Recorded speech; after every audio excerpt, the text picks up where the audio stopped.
اٹھ اٹھ کے اب بزمِ جہاں کا اور ہی انداز ہے، اٹھ کہ اب بزمِ جہاں کا اور ہی انداز ہے، مغرب و مشرق میں تیرے دور کا آغاز ہے۔ وہ کون تھا جو پیاس بڑھا کر چلے گئے، وہ کون تھا جو پیاس بڑھا کر چلے گئے، ظلمتوں میں ایک دیپ جلا کر چلے گئے۔ شاید کچھ لوگوں کے دل میں یہ آتا ہو کہ عنوان ہے پیام نبوت کانفرنس اور تقریر ہو رہی ہے تاریخ اہل حدیث پر، اس لیے میں یہ واضح کر دینا چاہتا ہوں کہ پیام نبوت کانفرنس سے آپ کے ذہن میں یقیناً یہ آتا ہوگا کہ نبوت کا پیغام اگر دنیا میں پہنچانا ہے یا دنیا میں یہ پیغام پہنچ رہا ہے تو یقیناً اس کے کچھ پہنچانے والے بھی ہیں۔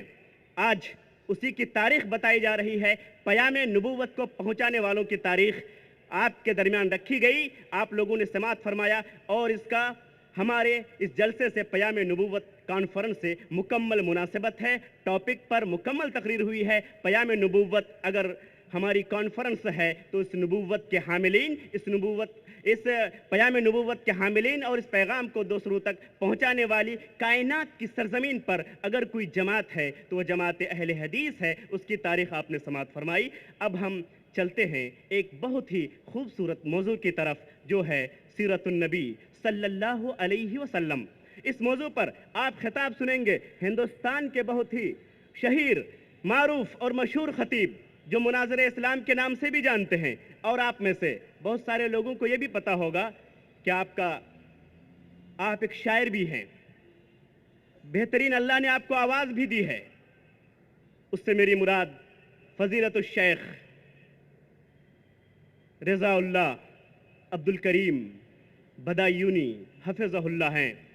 شیخ رضا اللہ عبد الکریم بدایونی حفظہ اللہ کو آپ میں سے اکثر لوگ پیش ٹی وی اور اس کے ساتھ ساتھ زی سلام میں بھی سماعت فرماتے ہوں گے، دیکھتے ہوں گے۔ آج وہ خطیب شہیر آپ کے سامنے ہیں، میں صرف انہی کے ایک شعر کے ساتھ ان کو دعوت دینا چاہوں گا کہ میری آنکھوں میں محمد مصطفیٰ تحریر ہے، میری آنکھوں میں محمد مصطفیٰ تحریر ہے، گنبد خضرا کا عکس خوشنما تحریر ہے۔ فضیلت الشیخ رضا اللہ عبد الکریم بدایونی حفظہ اللہ مائک پر۔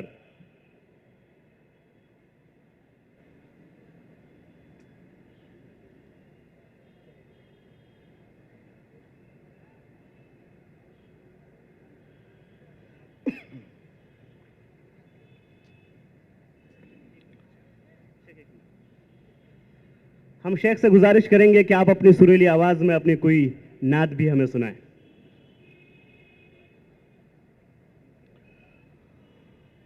السلام علیکم۔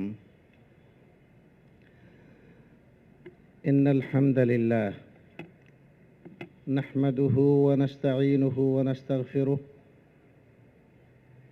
ونعوذ باللہ من شرور انفسنا ومن سیئات اعمالنا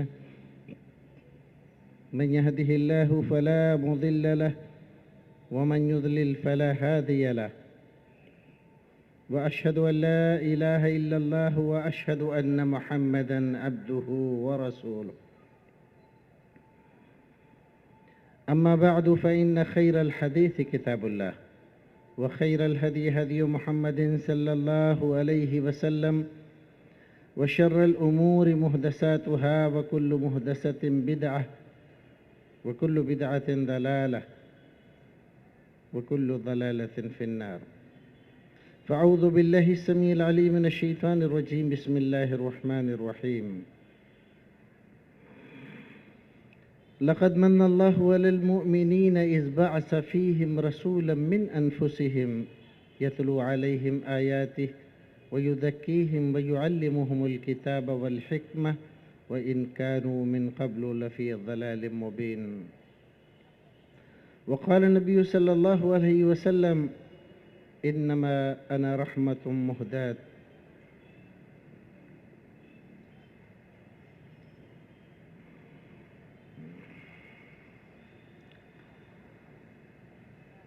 ایک نعت کے چند اشعار پیش خدمت ہیں، سماعت فرمائیں۔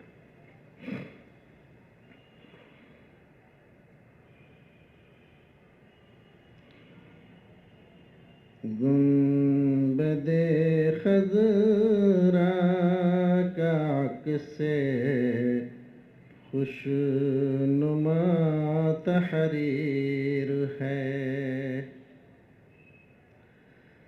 گنبد خضرا کا عکس خوشنما تحریر ہے، میری آنکھوں میں محمد صلی اللہ مصطفیٰ تحریر ہے، گنبد خضرا کا عکس خوشنما تحریر ہے، میری آنکھوں میں محمد مصطفیٰ تحریر ہے، اے مدینے اس کو کچھ اچھا نہیں لگتا کہیں، اے مدینے اس کو کچھ اچھا نہیں لگتا کہیں، جس کی قسمت میں تیری آب و ہوا تحریر ہے، میری آنکھوں میں محمد مصطفیٰ تحریر ہے، اے خدا میرے قلم کو مشک کی تاثیر دے، اے خدا میرے قلم کو مشک کی تاثیر دے، اس قلم سے نعت شاہ دو سرا تحریر ہے، میری آنکھوں میں محمد مصطفیٰ تحریر ہے، چار دیواریں خلافت کی ہے منزل ہے نبی، چار دیواریں خلافت کی ہے منزل ہے نبی، اور اس دینی عمارت پر وفا تحریر ہے، میری آنکھوں میں محمد مصطفیٰ تحریر ہے۔ اللہم صلی وسلم علی حبیبک و رسولک محمد۔ جناب صدر، معزز علماء کرام، حاضرین مجلس، میرے دینی و ملی بھائیوں، آپ کا یہ اجلاس نبی محترم محمد الرسول اللہ صلی اللہ علیہ وسلم کے پیغام سے موسوم ہے۔ کسی ذات کے پیغام کو سمجھنے سے پہلے اس کی ذات کی معرفت ضروری ہوتی ہے۔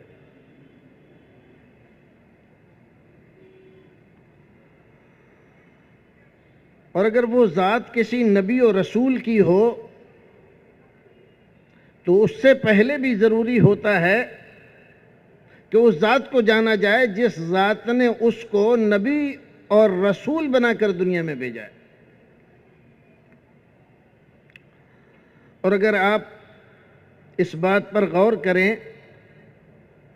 تو آپ کو یہ معلوم ہوگا، اشہد ان لا الہ الا اللہ و اشہد ان محمدا عبدہ و رسولہ، یہ جو کلمہ ہے جس کو کلمہ شہادت کہتے ہیں، جس کو پڑھ کر کوئی بھی انسان کسی بھی خطے کا، قوم کا، علاقے کا، زبان کا دین اسلام میں داخل ہو سکتا ہے۔ یہ کلمہ شہادت معرفت باری تعالی اور معرفت رسول اکرم دونوں کی ضرورت کو ہمارے سامنے اجاگر کرتا ہے۔ اللہ کیا ہے؟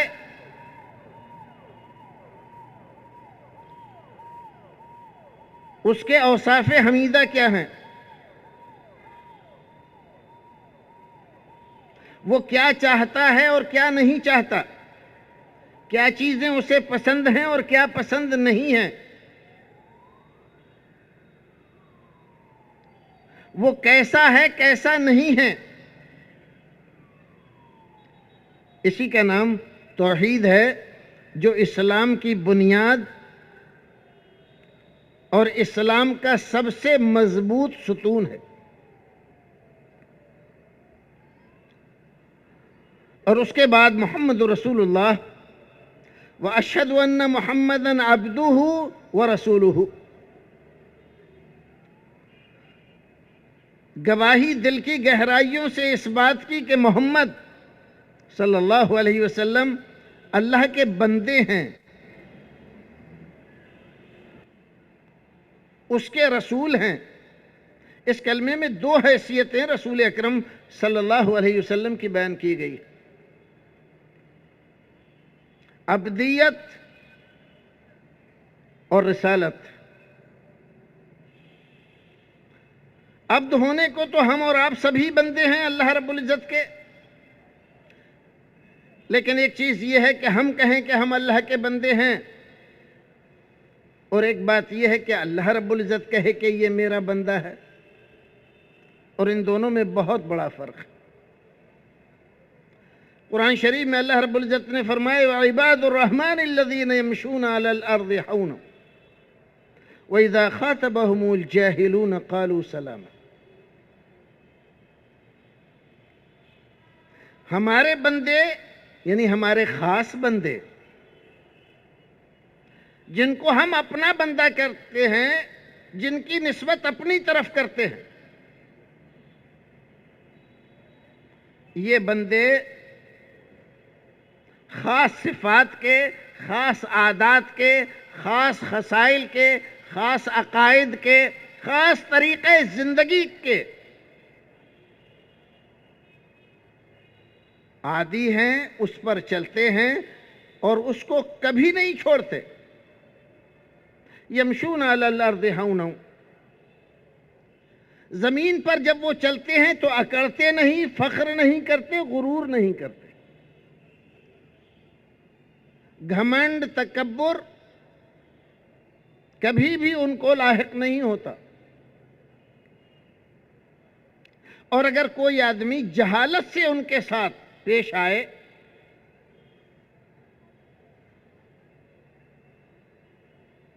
ایسی طرز گفتگو اختیار کرے جس کا نتیجہ لڑائی جھگڑے فساد پر ہو،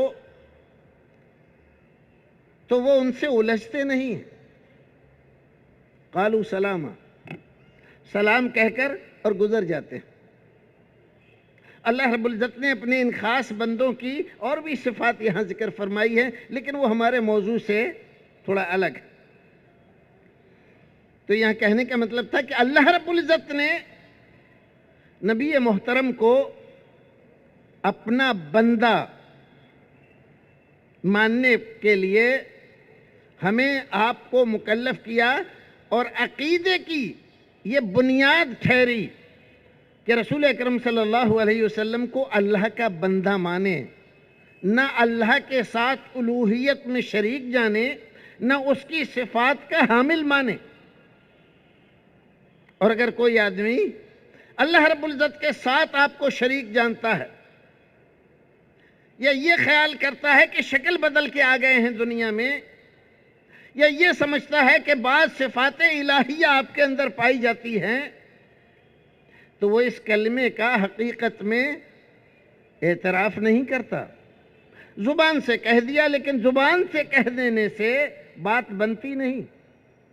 زبان سے کہہ بھی دیا لا الہ تو کیا حاصل؟ دل و نگاہ مسلمان نہیں تو کچھ بھی نہیں. اس کلمے میں جو اللہ رب العزت نے اپنے نبی کا تعارف کروایا تو دو حیثیت سے، ایک عبدیت اور ایک رسالت. بعض ہمارے بھائی سوچتے ہیں عبد ہونا کوئی فضیلت کی بات تھوڑی ہے. یہ لوگ صرف رسول اکرم صلی اللہ علیہ وسلم کو عبدہ عبدہ کہتے رہتے ہیں. اس میں کیا فضیلت ہے؟ فضیلت تو فلاں چیز میں ہے، فلاں عقیدے میں ہے، ایسا مانو تو ہے. لیکن بھول جاتے ہیں کہ قرآن کا اسلوب، قرآن کا بیان اس کے بالکل برخلاف. آپ کی اس رائے کی تائید قرآن نہیں کرتا. رسول اکرم صلی اللہ علیہ وسلم کے بہت سی صفات ہیں. آپ کے اسماء گرامی بھی بہت ہیں اور وہ سب آپ کی صفات کو بتلاتے ہیں. آپ نبی ہیں، رسول ہیں، مصطفیٰ ہیں، مجتبی ہیں، مختار ہیں. یہ سب آپ کے اسماء ہیں جو ایک ایک صفت کو بتلاتے ہیں. لیکن آپ دیکھیں کہ اللہ رب العزت نے باوجود اس کے کہ آپ کو شاہد، مشہود، مصطفیٰ، مجتبی، مختار اور بہت سارے ناموں سے اللہ رب العزت نے قرآن میں ذکر کیا، لیکن ایک بہت بڑی عظیم فضیلت کا تذکرہ اللہ رب العزت قرآن میں کر رہا ہے. قرآن میں جس کو ہم معراج اور اسراء کا واقعہ کہتے ہیں،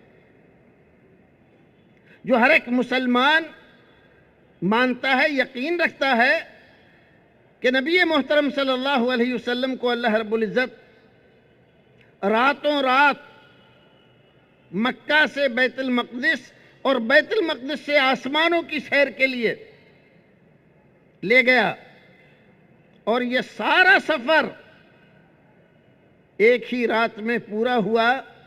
اور یہ فضیلت، یہ درجہ، یہ مرتبہ، یہ رفعت اللہ رب العزت نے کسی اور انسان تو بہت دور کی بات ہے، کسی نبی اور رسول کو بھی عطا نہیں فرمائی. اور اس واقعے کا تذکرہ اللہ رب العزت کر رہا ہے اور اس مقام مرتبے کا ذکر ہو رہا ہے. اور وہاں پر اللہ رب العزت فرما رہا ہے سبحان الذی اسری بعبدہ، سبحان الذی اسری بعبدہ لیلا من المسجد الحرام الى المسجد الاقصی. پاک ہے، تمام عیبوں سے مبرہ و منزہ ہے وہ ذات جو اپنے بندے کو راتوں رات مسجد حرام سے مسجد اقصی لے گیا. دیکھیں یہاں پر اللہ رب العزت یوں بھی کہہ سکتا تھا سبحان الذی اسری. رسول اکرم صلی اللہ علیہ وسلم کے ناموں میں سے جتنے بھی نام ہیں جو آپ کے صفات حمیدہ پر، فضائل محمودہ پر دلالت کرتے ہیں، لیکن کوئی صفت ذکر نہیں فرمائی، بلکہ وہاں پر لفظ عبد کا ذکر کیا. اسری بعبدہ، برسولہ ہی نہیں کہا، بالمحمود نہیں کہا.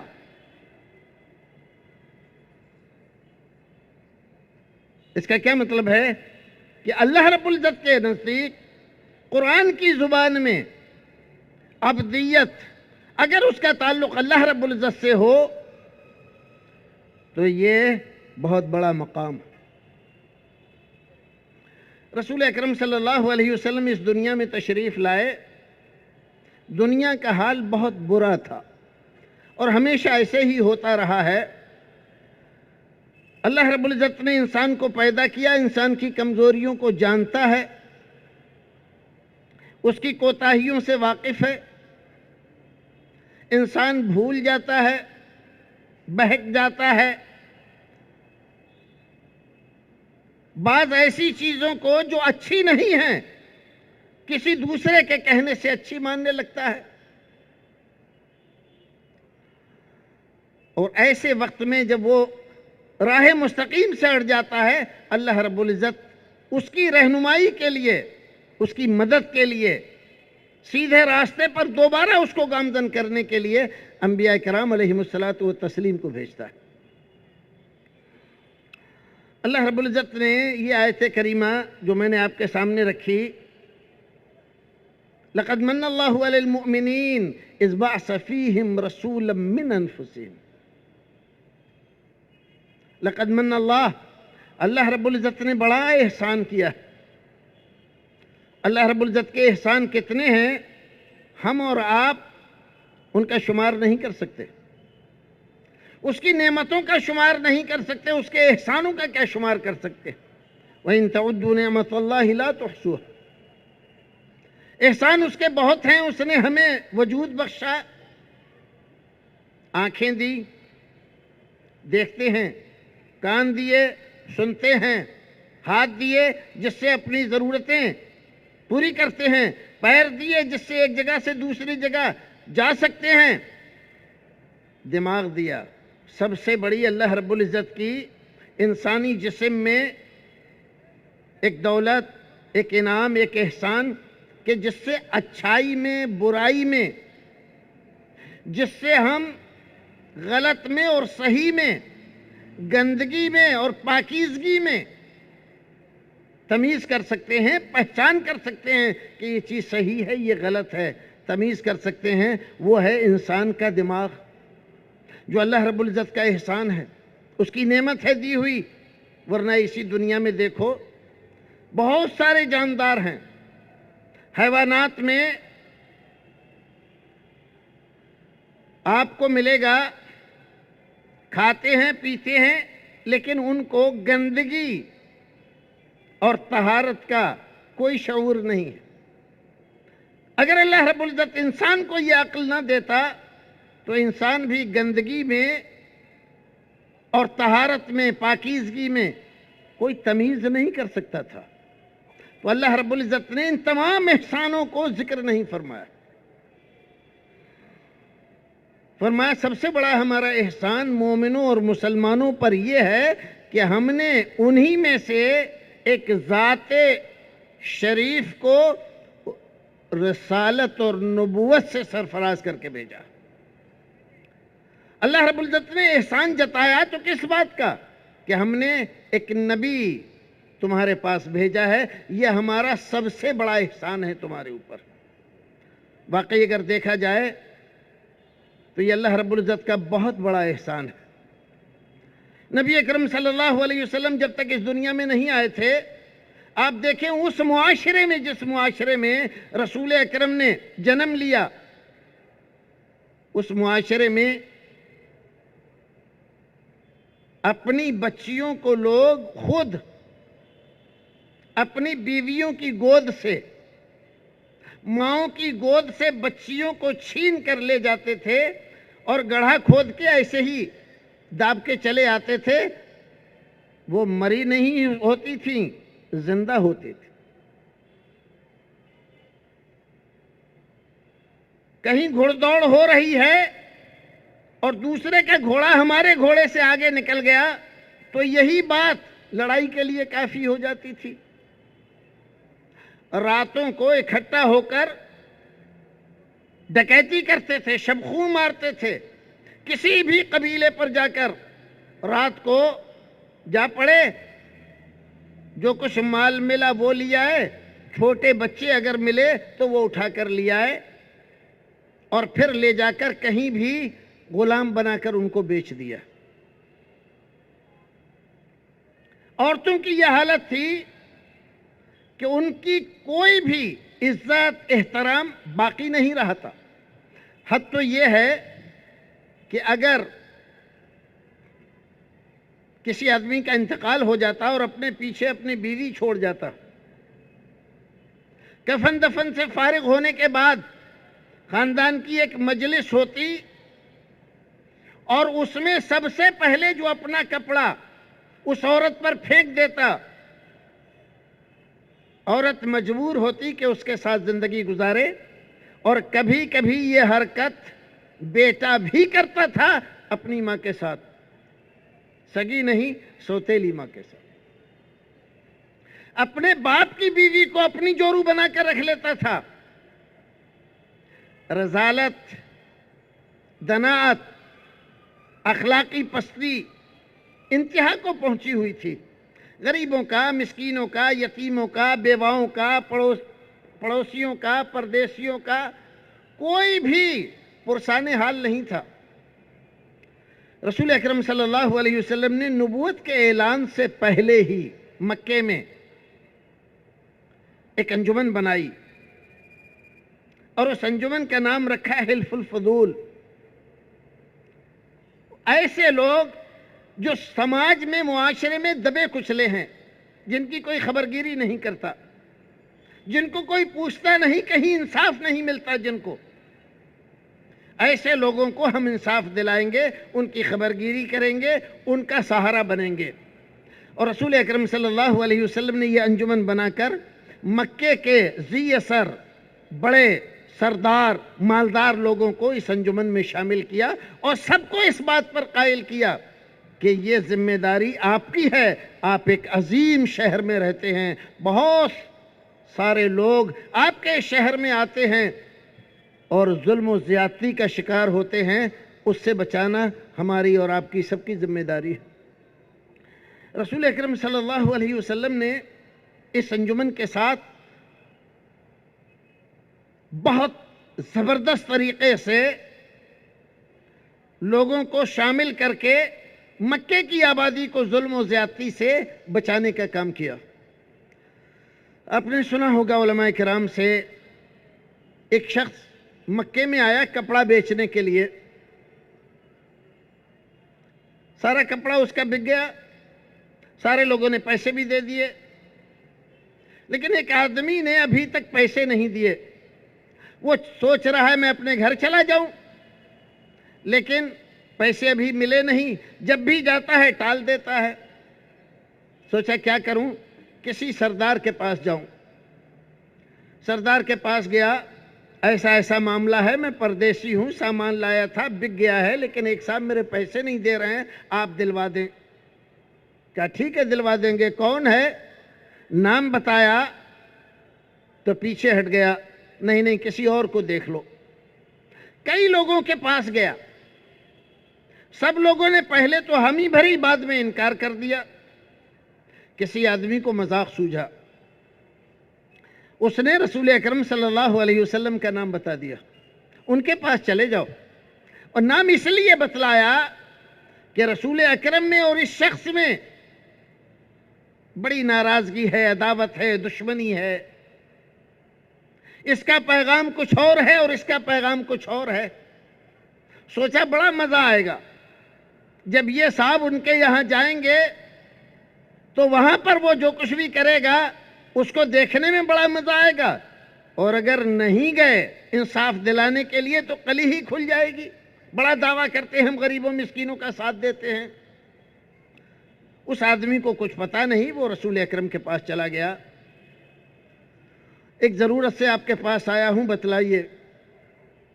ضرورت یہ ہے کہ میں پردیس کا ہوں، پردیس ہوں، یہاں سامان بیچنے کے لیے آیا تھا، سارا سامان بک گیا، ایک صاحب نے سامان لے لیا لیکن پیسے نہیں دیے ابھی تک، کئی سارے لوگوں سے کہا لیکن کوئی تیار نہیں ہوتا ہے۔ لوگوں نے مجھے بتلایا کہ آپ دلوا سکتے ہیں۔ کون ہے؟ کہا کہ وہ ہے جس کو ابو الحکم کہتے۔ رسول اکرم صلی اللہ علیہ وسلم سمجھ گئے کہ ہاں کون آدمی ہے؟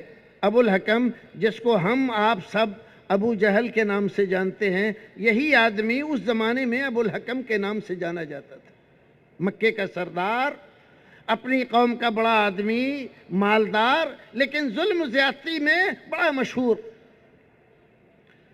رسول اکرم صلی اللہ علیہ وسلم نے بات سنی، سوچا کیا کریں، اس آدمی سے اپنی بنتی نہیں ہے، جو ہمارے ساتھ ظلم و زیادتی کرتا ہے اس بیچارے کے ساتھ کیا نہیں کرے گا۔ لیکن نبی تھے، رسول تھے، کسی کے اوپر ظلم ہوتا ہوا دیکھ نہیں سکتے تھے۔ کہا ٹھیک ہے چلیں گے، چلو لیا اس کو ساتھ۔ دوپہر کا وقت ہے، جا کر کنڈی کھٹکھٹائی، اندر سے ایک خادمہ نکل کر آئی۔ کیا بات ہے، کون ہو، کس سے ملنا ہے؟ آپ کے آقا سے ملنا ہے، جا کر کہو دروازے پر محمد کھڑے ہیں۔ گئی اندر، کوئی محمد صاحب ہیں کھڑے ہیں آپ کے دروازے پر، آپ سے ملنا چاہتے ہیں۔ کس کا نام، کون کھڑا ہے؟ بتلائے محمد۔ بڑا تعجب ہوا، ایسا کیسے ہو سکتا ہے میرے دروازے پر؟ باہر نکل کر گیا، جا کر دیکھا کہ وہ آدمی بھی کھڑا ہوا ہے جس کے پیسے نہیں دیے ہیں۔ کیا بات ہے؟ میں اس لیے آپ کے یہاں آیا ہوں، یہ بیچارہ پردیسی ہے، بہت دور سے آیا تھا، اس کا سارا سامان بک گیا ہے، گھر جانا چاہتا ہے، آپ کی طرف اس کے پیسے آ رہے ہیں، آپ اس کے پیسے دے دیجئے تاکہ یہ گھر چلا جائے۔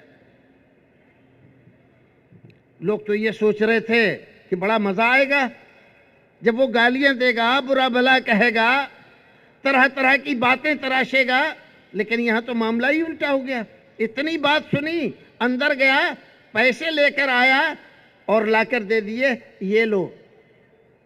لوگوں کو ہرگز اس بات کی توقع نہیں تھی کہ ایسا ہوگا، لیکن ایسا ہوا کیوں؟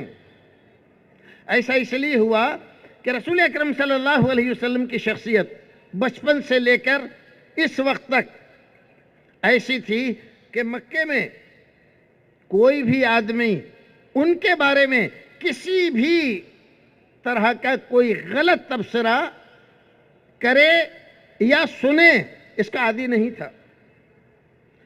رسول اکرم صلی اللہ علیہ وسلم اس کے دروازے پر آئے ہیں، ایسی شخصیت اس کے دروازے پر آ گئی ہے، اگر ان کے سامنے میں نے پیسے نہیں دیے تو میں منہ اٹھانے کے لائق نہیں رہوں گا۔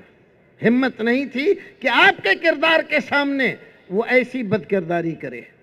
یہ رسول اکرم صلی اللہ علیہ وسلم کا کردار بچپن سے۔ آپ اندازہ لگائیں، پہلا پیغام جو آپ نے مکے والوں کو دیا، پہلا پیغام، کوہ صفا پر چڑھ گئے، لوگوں کو بلایا، سارے لوگ مکے کے حاضر ہو گئے، کیونکہ جس نعرے کے ذریعے بلایا گیا تھا، واہ صباحا، اس کا معنی یہ تھا کہ کوئی بہت بڑی خبر ہے جس کے لیے یہ آدمی بلا رہا ہے۔ سارے لوگ حاضر ہو گئے۔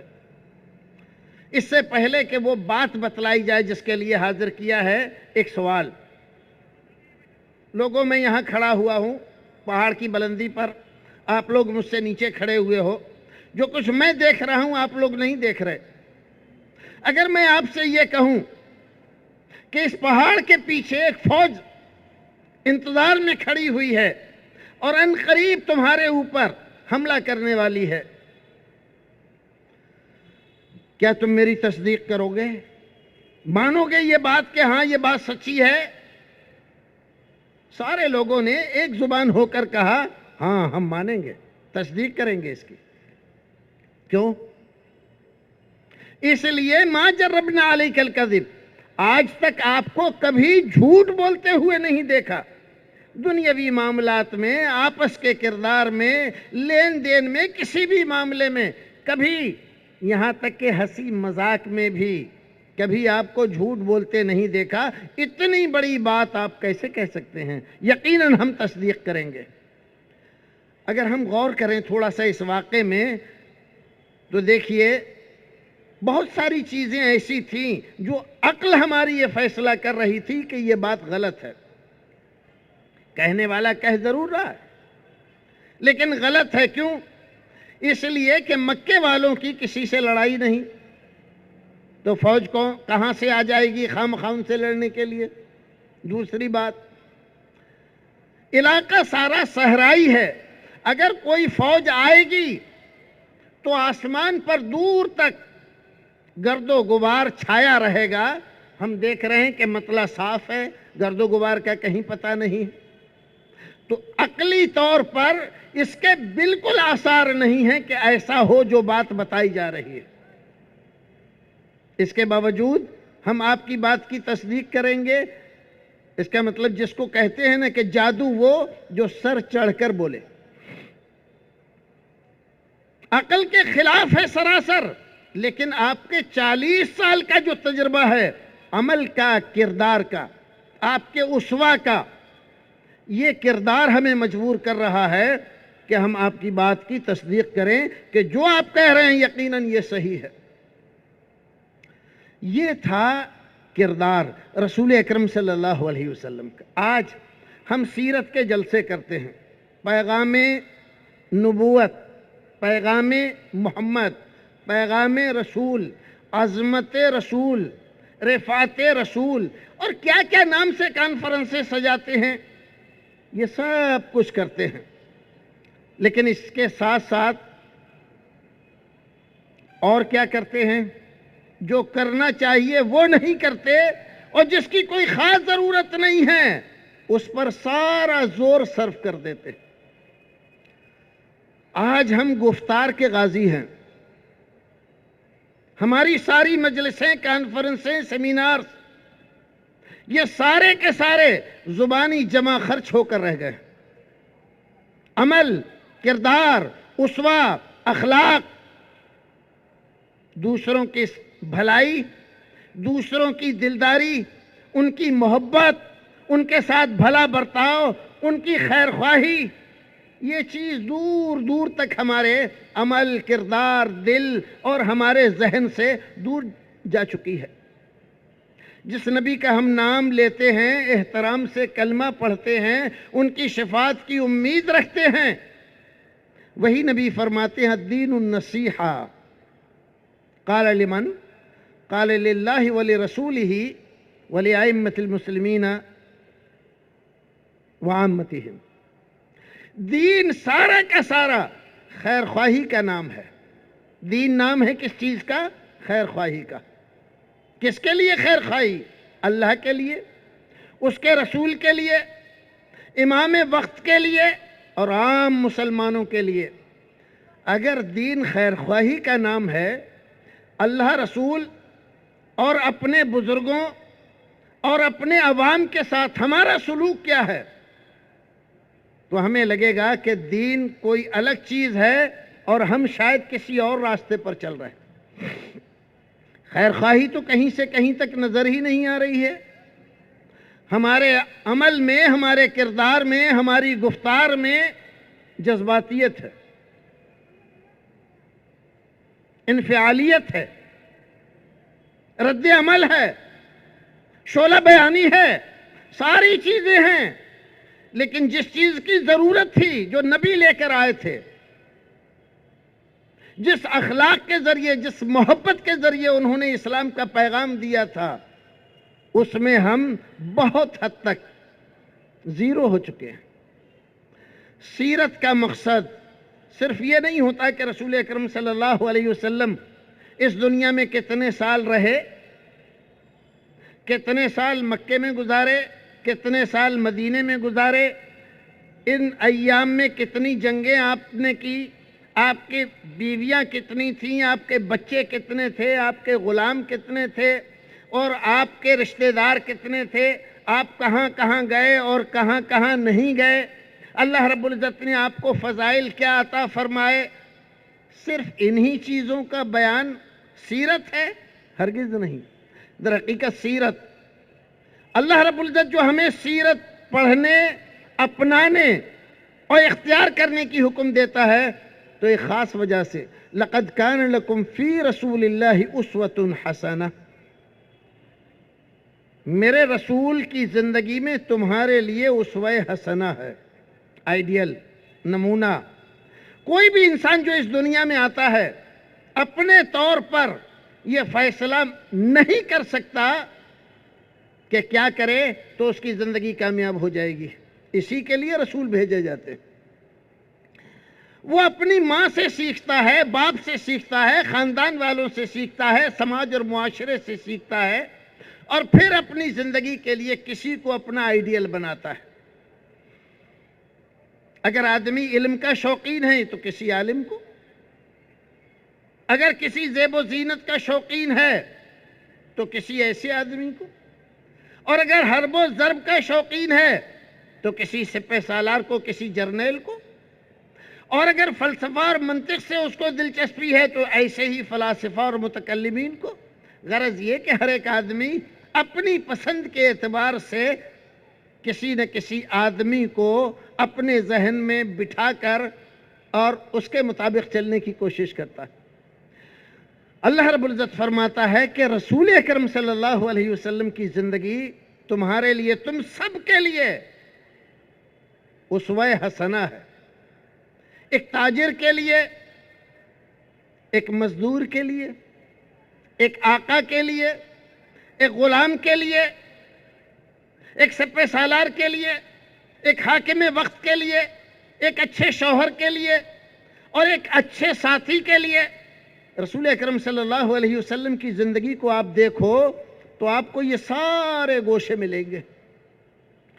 نبی اکرم صلی اللہ علیہ وسلم نے بچپن میں بکریاں چرائیں۔ ایک بار آپ نے صحابہ کرام سے سوال کیا، بخاری شریف کی حدیث ہے، ذرا یہ بتلاؤ وہ کون سا درخت ہے جس میں پتجھڑ نہیں ہوتا، موسم خزاں اس پر اثر انداز نہیں ہوتا؟ لوگ لگے ادھر ادھر دیکھنے، کوئی کہہ رہا ہے یہ درخت ہے، کوئی کہہ رہا ہے وہ درخت ہے، سارے لوگ ادھر ادھر گھومتے رہے درختوں میں، لیکن کسی کا بھی جواب درست نہیں تھا۔ آپ نے کہا نہیں۔ پھر پوچھا صحابہ کرام نے، اللہ کے رسول آخر وہ کون سا درخت ہے؟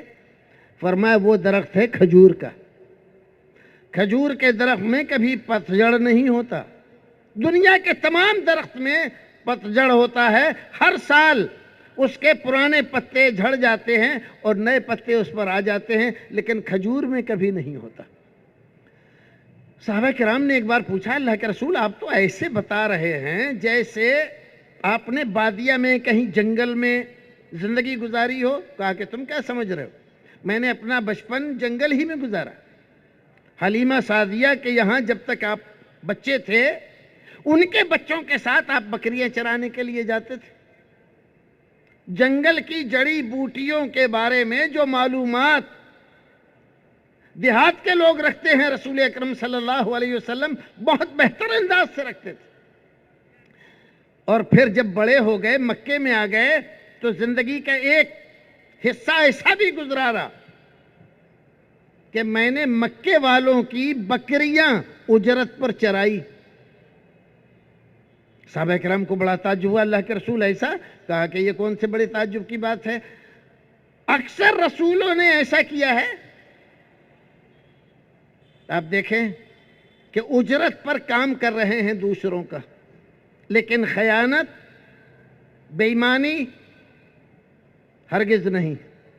پھر ایک وہ زمانہ بھی آیا کہ حضرت خدیجہ نے اپنا مال لے کر اپنے غلام کے ساتھ بھیجا، یہ مال ہے، یہاں سے لے جائیے، شام کے بازار میں مارکیٹ میں بیچ کر آئیے۔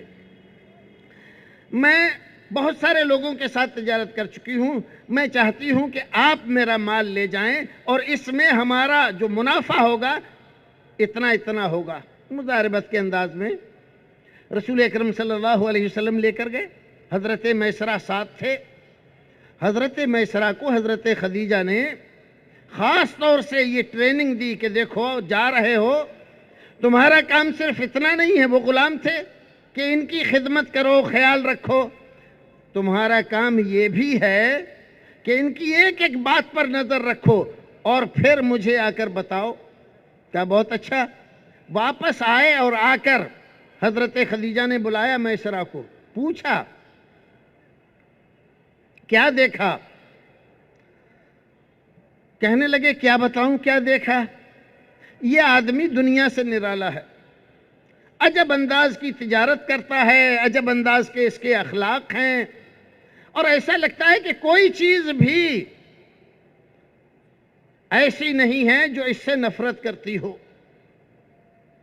ذرا کھل کر کوئی بات بتلاؤ.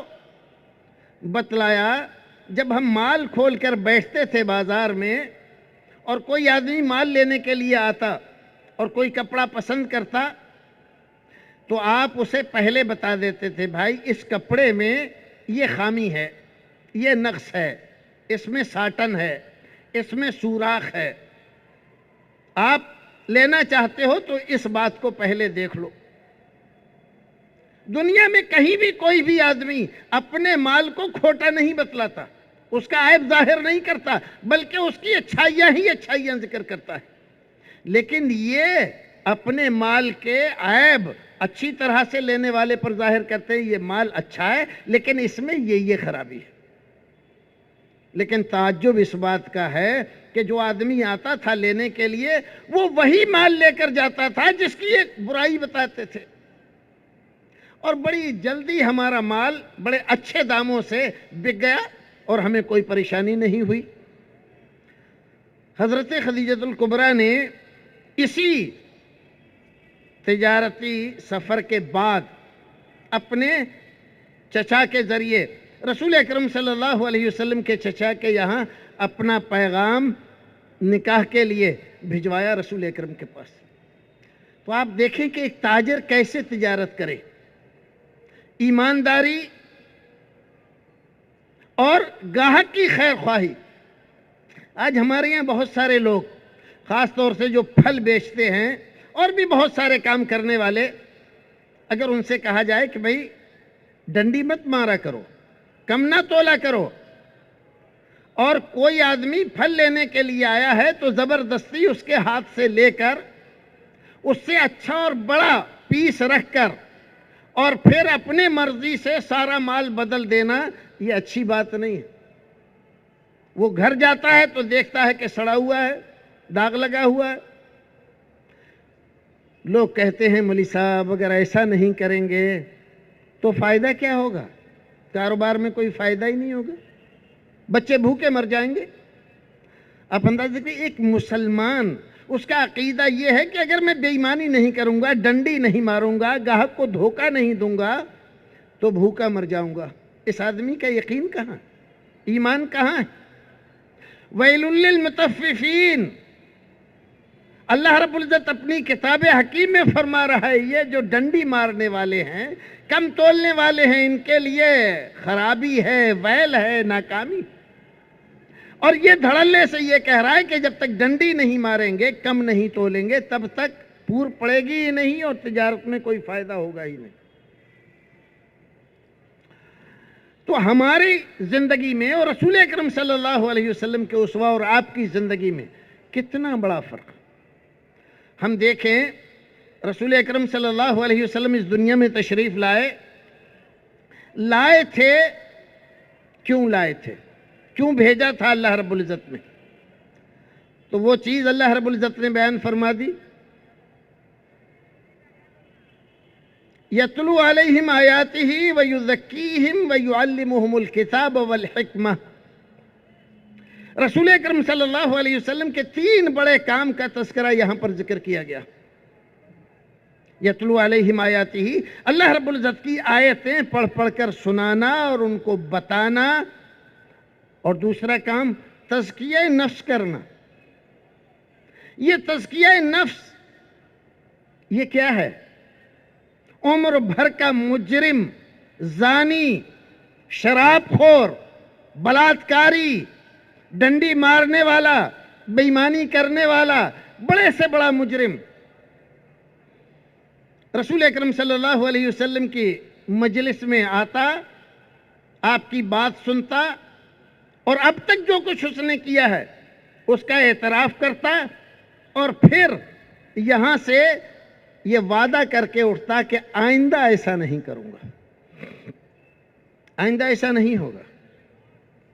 جن لوگوں نے اپنی بچیوں کو اپنے ہاتھوں سے زندہ درگور کیا تھا, آپ کی خدمت میں آئے, روئے اور اپنے اس فعل پر آنسو بہائے, افسوس کیا, توبہ کی, کلمہ پڑھا, اور آئندہ زندگی میں بچیوں کی زندگی کے لیے, ان کی بھلائی اور بہتری کے لیے کمر کس لی، آئندہ کبھی نہ ایسا کریں گے نہ ایسا ہونے دیں گے۔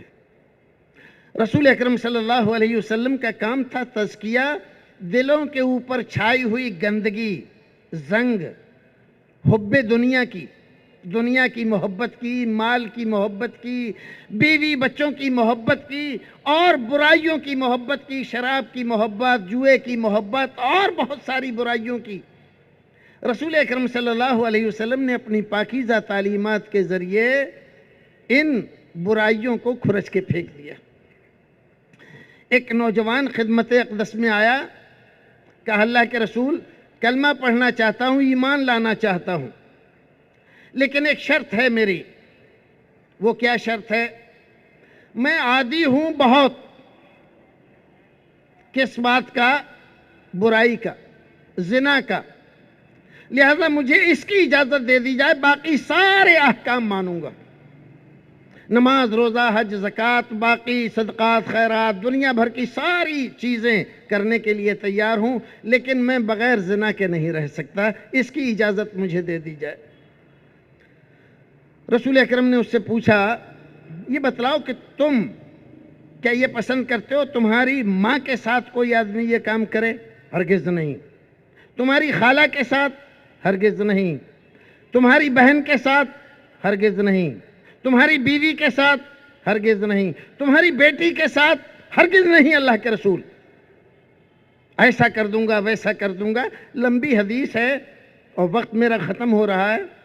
رسول اکرم صلی اللہ علیہ وسلم نے ماں سے شروع کر کے اس کی بیٹی تک اس کے خاص جو رشتے ہیں وہ ذکر فرمائے۔ تم کیا اس کو گوارا کرو گے کوئی دوسرا انسان تمہاری ماں، خالہ، بہن، بیٹی کے ساتھ برائی کرے؟ نہیں۔ فرمایا ایسے ہی دوسرے بھی نہیں چاہتے ان کی ماں کے ساتھ، ان کی خالہ کے ساتھ، ان کی بہن کے ساتھ، ان کی بیٹی کے ساتھ کوئی منہ کالا کرے، برائی کرے۔ جیسے تم کہہ رہے ہو کہ میں اسے قتل کر دوں گا، ایسے وہ بھی یہی کریں گے۔ ایسی ہی غیرت دوسروں کو بھی ہوتی ہے۔ جو تم اپنے لیے پسند نہیں کرتے وہ دوسروں کے لیے کیوں پسند کرتے ہو؟ کوئی لمبی چوڑی تقریر نہیں تھی، لمبے چوڑے فلسفے نہیں تھے، سیدھی سادی بات تھی۔ رسول اکرم صلی اللہ علیہ وسلم کا انداز تھا، صرف اتنی سی بات سے اس انسان کے دل میں عجیب تبدیلی پیدا ہوئی۔ آپ نے کہا آگے آؤ، آگے آیا۔ رسول اکرم نے اس کے سینے پر ہاتھ رکھا اور دعا فرمائی، اے اللہ اس کے دل کو پاکیزہ بنا دے۔ اور یہ دعا کا اثر اور اس تعلیم کا اثر یہ ہوا کہ ساری زندگی کے لیے اس بندے کی زندگی سے زنا جیسا برا عمل، جس کا اتنا عادی تھا کہ اس کو چھوڑنے کے لیے وہ تیار نہیں تھا اور سوچ نہیں سکتا تھا کہ میں چھوڑ دوں گا، اور اس نے ہمیشہ ہمیشہ کے لیے اس برائی سے توبہ کر لی اور کبھی پھر کسی نے اس کو برائی کرتے ہوئے نہیں دیکھا۔ یہ کام تھا رسول اکرم صلی اللہ علیہ وسلم کا، تزکیہ نفس کرنا۔ ذمہ داری جو رسول اکرم کو اللہ رب العزت نے سونپی تھی، وہ ذمہ داری اللہ رب العزت نے اکیلے رسول کو دی تھی، اور رسول نے وہ ذمہ داری اپنی ساری زندگی نبھائی، پوری کی، اور وہ ذمہ داری آج امت کے کاندھوں پر ہے۔ امت کو مل کر بھی لگ ایسا رہا ہے کہ وہ ذمہ داریاں نبھانے کی سکت نہیں رہی ہے، پوری نہیں کر پا رہی ہے امت ان ذمہ داریوں کو۔ تزکیہ نفس ختم ہو گیا، آپس کی میل محبت ختم ہو گئی، ہم فرقہ بندیوں میں بٹ گئے، ہر ایک آدمی اپنی جماعت کے لیے، اپنے فرقے کے لیے، اپنی تنظیم کے لیے یہ سمجھتا ہے کہ یہ آسمان سے نازل شدہ ہے، اس سے ایک حرف آگے بڑھا کوئی تو جہنم میں گیا، پیچھے رہ گیا تو جہنم میں گیا۔ اور رسول اکرم صلی اللہ علیہ وسلم جو لے کر آئے تھے اس کے لیے کچھ بھی ہوتا رہے، اس کی زیادہ ہمیں پرواہ نہیں ہے۔ ضرورت اس بات کی ہے کہ ہم نبی اکرم صلی اللہ علیہ وسلم کی سیرت کو دوبارہ پڑھیں، مقاصد سیرت کو سمجھیں، آپ کے آنے کے مقاصد کو سمجھیں، اور اپنی ذمہ داریوں کو سمجھیں کہ دنیا میں ہم کیوں آئے ہیں۔ پروردگار ہمیں اور آپ کو نیک عمل کرنے کی توفیق عطا فرمائے، جب تک دنیا میں رکھے ایمان و سلامتی کے ساتھ رکھے، اور جب دنیا سے لے جائے ایمان و سلامتی کے ساتھ لے جائے۔ وآخر دعوانا ان الحمد للہ رب العالمین۔